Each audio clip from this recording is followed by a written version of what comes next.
पर जेव्हा त्याची बॉडी घेऊन पोलीस आले त्यावेळेस सियाचा कसलाही रिॲक्शन नव्हता. जसं एखाद्या मुलीचा अगर खरा नवरा वारतो तर त्याला काही दुःख होतो, त्या दुःखासारखं त्याचं काही नव्हतं. आम्हाला काही भनक नाही पडली. त्यांच्या घरच्या लोकांना, सगळ्या लोकांना, त्यांच्या घरच्याला, आईला, वडीलला, भावाचा खास मित्र आहे, त्याची आत्या रेणू मित्तल, नरेंद्र मित्तल, प्रवीण बशेश्वर गोयल, साहिल प्रवीण गोयल, पूजा गोयल आणि अजून बाकीचे 2-3 घर आहेत गोयलचे, जे आमचे मित्र आहेत. 30-35 वर्षापासून आज रिलेशन आहेत. पूर्ण संपूर्ण फॅमिलीला होती. पण कुणीही आम्हाला कल्पना दिली नाही की ही मुलगी असं जे अफेअर आहे या मुलासोबत. ह्या मुलीचं नाव आहे सिया प्रवीण कुमार गोयल. यांचं मार्केट यार्डमध्ये स्पायसेसचं शॉप आहे, BG गोयल अँड कंपनीच्या नावाने. ह्या मुलीसोबत माझ्या मुलाचा साखरपुडा फेब्रुवारीमध्ये झाला होता.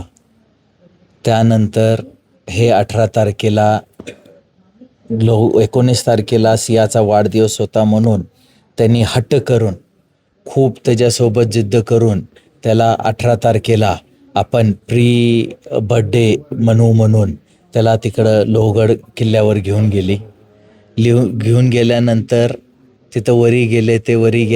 घरनं माझ्याकडनं इथनं 8:20 तो निघाला होता. 11:15 वाजता आम्हाला कळालं, सियाच्या मम्मीचा फोन आला की तो केतन लोहगड किल्ल्यावरनं खाली दरीत कोसळला. आम्ही इथनं ताबडतोब तिथं पोचलो. तिथं गेल्यावर ग्रामस्थान पोलिसांनी सगळे इन्व्हेस्टिगेशन, त्याची बॉडी हुडकून ठेवली होती, आणून आम्हाला दाखवली, तर तो गेला होता. त्यानंतर ते बघून अपघात, आम्हाला सुद्धा वाटलं नाही की ते अपघात आहे या घात आहे. आम्हाला पण अपघातच समजत होतो आम्ही. पर जेव्हा त्याची बॉडी घेऊन पोलीस आले त्यावेळेस सियाचा कसलाही रिॲक्शन नव्हता. जसं एखाद्या मुलीचा अगर खरा नवरा वारतो तर त्याला काही दुःख होतो, त्या दुःखासारखं त्याचं काही नव्हतं. पहिली गोष्ट तिथं थोडी खटकली, पण आम्हाला हॉस्पिटलला जायचं होतं म्हणून आम्ही लक्षात नाही दिलं. पर त्यानंतर आम्हाला ग्रामीण पोलीस व तिथले SP श्री संदीप सिंगजी गिलजी यांनी खूप हेल्प केली, खूप मदत केली. त्यांनी ताबडतोब त्याचा तपास लावला सगळ्या गोष्टींचा. आणि तपास झाल्यानंतर आमच्या हे लक्षात आलं की ह्या पोरीचा चेतन बाबूलाल चौधरी ह्या नावाच्या पोरासोबत अफेअर होतं नोव्हेंबरपासून. आणि ते अफेअरमध्ये ते बाहेर कुठं हनीमूनला पण गेलते, कुठं बाहेर फिरायला पण गेले होते. आणि तो पोरगा त्यांच्यासोबत 20-30 फुटं मागं पुढं चालत होता लोहगड किल्ल्यावरती. आणि वरी जाऊन त्यांच्या दोघांच्या संगनमताने त्यांनी केतनला तिथनं मारून वरनं फेकून दिला. यापूर्वी पण तिनं अशा प्रकारचा प्रयास केतनच्या बाबतीत केलं होतं का? की केतनला त्याच्यावरती काही डाऊट वगैरे आला होता का? त्याचा पासपोर्ट वगैरे डिस्ट्रॉय केला होता का तिने? पासपोर्टचा असं होतं की त्यांनी प्री वेडिंग शूटिंगसाठी 6 जून रोजी मुंबईतनं इंडोनेशिया बालीसाठी जाणार होते.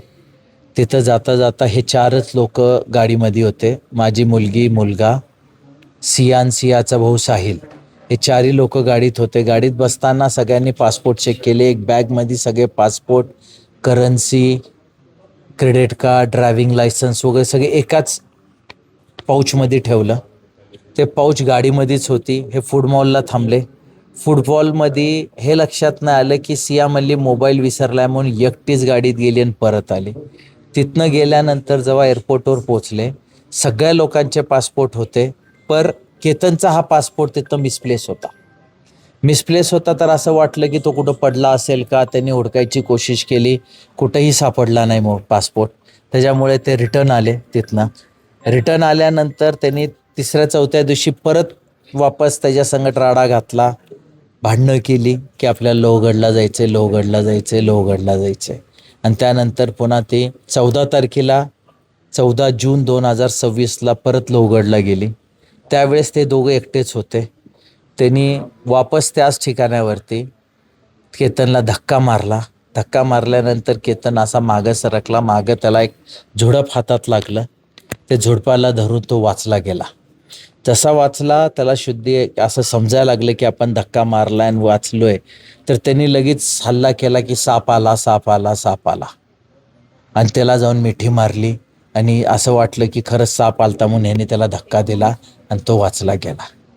पण ते घटना मला कळत आली आहे की त्यांनी त्याचा त्यावेळेस खून करायची कोशिश केली. एकूणच म्हणजे हा जो दोघांचा जो लग्न होणार होता, घरच्यांच्या संमतीनं होणार होता, प्रेमविवाह होता का? की याच्यामध्ये तिच्या अशा अफेअरविषयी तुमच्या कुटुंबियाला किंवा तुमच्या काही परिजनांना काही माहिती होती का? हा अरेंज मॅरेज होती. आमच्या सगळ्या कुटुंबाच्या दोघांच्या सहमतीनं हे विवाह ठरलं होतं. आम्हाला कुणालाच, आमच्या मुलाच्या बाजूला कुणालाच माहिती नव्हतं. पण आज आमच्या हे लक्षात येतंय की त्यांच्या मुलीचे ही जी चालचलन आहेत, ते जे बाहेर जी काय अफेअर आहेत या जे काय भानगडी आहेत, आणि मला असं वाटतंय की ती एकच नाही आहेत, अजून भरपूर आहेत. ते सगळे त्यांच्या पूर्ण परिवाराला माहीत होतं. आणि माहीत असताना मुद्दामून त्यांनी की बाबा चला हे सगळे बंद होतील आणि यांना माहीत नाही तर यांच्या संगत लग्न करून देण्यासाठी आम्हाला फसवण्याचा पूर्ण डाव ठेवला होता. एकूणच म्हणजे सिया किंवा तिचे कुटुंबीय तुमच्यासोबत असं वागतील आणि अशा प्रकारच्या अतिशय म्हणजे दुर्दैवी प्रश्नाला तुम्हाला कधी प्रसंगाला तुम्हाला तोंड द्यावं लागेल असं कधी तुम्ही कल्पना केली होती का? हा प्रसंग कुठलाच बाप कुठल्याच आपल्या मुलासाठी कधी करू नाही शकत. 26 वर्षाच्या मुलाला गमवून कुठला बाप असा प्रसंगाचा विचार करू शकतो? त्या लोकांचा पण असा कधी आम्हाला वाटला नाही का की आम्ही एकमेकांना लगभग 35-40 वर्षापासून ओळखतो, असा काही नवीन नव्हते एकमेकांना. हे माझ्यासाठी दुर्दैवाची गोष्ट आहे की मला 26 वर्षाचा पोरग घालून आज त्याचं दुःख मानवावं लागतं. आज सगळ्यांना हे समजायला पाहिजे की एवढं तरुण पोरग गेल्यानंतर त्या बापावर काय परिस्थिती येते हे सांगणं कठीण आहे. माझा शेवटचा प्रश्न असेल की पोलिसांनी याच्यामध्ये 2 आरोपींना आता म्हणजे अटक केली आहे, त्यांच्यावर गुन्हा दाखल केला आहे.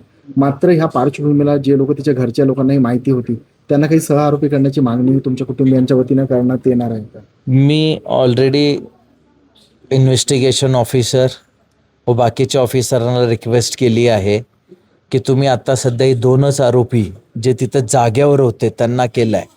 पण माझा असा विचारधारणा आहे की हा कट मागे अजून पण त्यांच्या परिवारमधल्या काही लोकांचा हात आहे. जसं काही संस्कार पहिल्यापासनं आज 20 वर्षाच्या मुलीच्या हे संस्कार कशी येतील की त्यांनी कुणाला मारायला पाहिजे, हे संस्कार येऊच नाही शकत. म्हणजे हे त्याला त्याच्या आई वडिलांनी, त्याच्या भावाने या त्यांच्या आत्यानी त्यांना कुणी त्याला शिकवलं असेल या ते ह्या सगळ्या कटांमध्ये सहभागी असू शकतात. मी त्यांना विनंती केली आहे की आपण पूर्ण इन्व्हेस्टिगेशन घेऊन त्यांच्यावर आरोपपत्र दाखल करा. म्हणजे हा संयुक्त घडली त्या दिवशी अजून कोणी त्यांच्यासोबत त्या ठिकाणी होते? मला सांगण्या या माहितीच्या हिशोबाने ते दोघंच होते, माझा मुलगा केतन आणि ते दोघं. आणि तो चौधरी नावाचा जो मुलगा तो तेच माझा मुलगा केतन, चेतन चौधरी आणि सिया गोयल. आम्हाला काही भनक नाही पडली आणि त्यांच्या घरच्या लोकांना, सगळ्या लोकांना, त्यांच्या घरच्याला, आईला, वडीलला, भावाचा खास मित्र आहे त्याची आत्या रेणू मित्तल, नरेंद्र मित्तल, प्रवीण बशेश्वर गोयल, साहिल प्रवीण गोयल, पूजा गोयल आणि अजून बाकीचे 2-3 घर आहेत गोयलचे जे आमचे मित्र आहेत. 30-35 वर्षापासून आज रिलेशन आहेत. पूर्ण संपूर्ण फॅमिलीला होती. पण कुणीही आम्हाला कल्पना दिली नाही की ही मुलगी असं आहे, जे अफेअर आहे या मुलासोबत. कुणी सांगितलं नाही. त्यांनी प्रपोजल दिलं, त्यांनी आमच्या नेहरू मित्तल आणि नरेंद्र मित्तलनी मागं लागले आणि तेव्हा ते जमलं. आम्हाला काही कल्पना नाही याच्यात असा घात होईल म्हणून.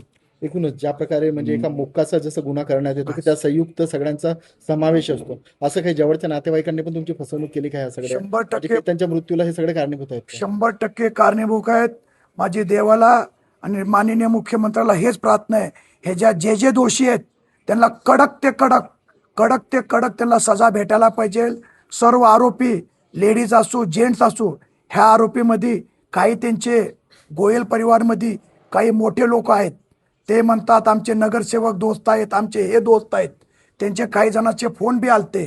तर ह्या न्यायाच्या समोर कुणी मध्ये येऊ नये आणि माझ्या लेकराच्या आत्माला शांती भेटावी आणि सर्व दोषींना कडक ते कडक कारवाई, फाशीची सजा द्यावी. काही एकूणच दिवसांनी असं लग्न होणार होतं आणि पण काही त्याच्या आधी दिवसांनाच हे लग्न होतं, त्याच्या अगोदर घटलं. जर त्यांना लग्न मुलीला करायचं नव्हतं तर कॅन्सल करायचं. मुलगा माझा गेला, कोण भरपाई करणार आहे सर? 25 वर्षाचा मुलगा. एकूणच अत्यंत दुर्दैवी घटना तुमच्या कुटुंबियांसोबत घडली आहे. मात्र अशा प्रकारची घटना इतरांसोबत घडू नये किंवा ह्या घटनेचा जो निकाल आहे फास्ट ट्रॅक कोर्टामध्ये चालवण्यासाठी काही मागणी कराल का तुम्ही? 100% सर, माननीय मुख्यमंत्र्याला हेच प्रार्थना आहे की फास्ट ट्रॅक ताबडतोब निकाल करून ताबडतोब दोषींना फाशीची सजा द्यावी, म्हणजे न्याय भेटल आणि पुढे असले प्रकरण व्हायचे थोडे कमी होतील सर.